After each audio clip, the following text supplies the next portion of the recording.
ما حتاجر بالقضية الفلسطينية زي كثير تجار. مثل مين؟ زي المشروع الإيراني. يعني حزب الله تاجر؟ نعم، تاجر بالقضية الفلسطينية كثيرا وخدعنا كثيرا، والأحداث السورية أسقطت الأقنعة.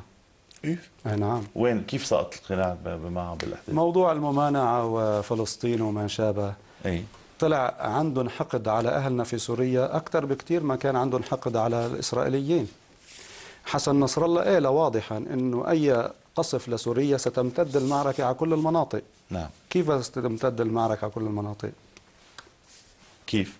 انه غزة تقصف وجنين تتذبح الى اخره، ما بتمتد المعركة على كل المناطق، بس لما بدها تقصف سوريا بدها تمتد المعركة على كل المناطق. كيف هذه القضية؟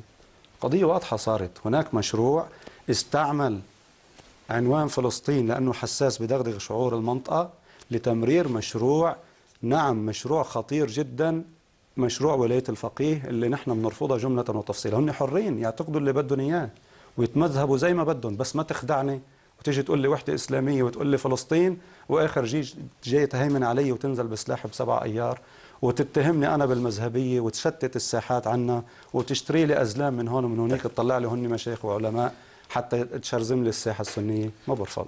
أنت أيضا صاحب مقولة بأن رئيس الوزراء الإسرائيلي الأسبق أرييل شارون هو أفضل من بشار الأسد، هل قلت هذا الكلام؟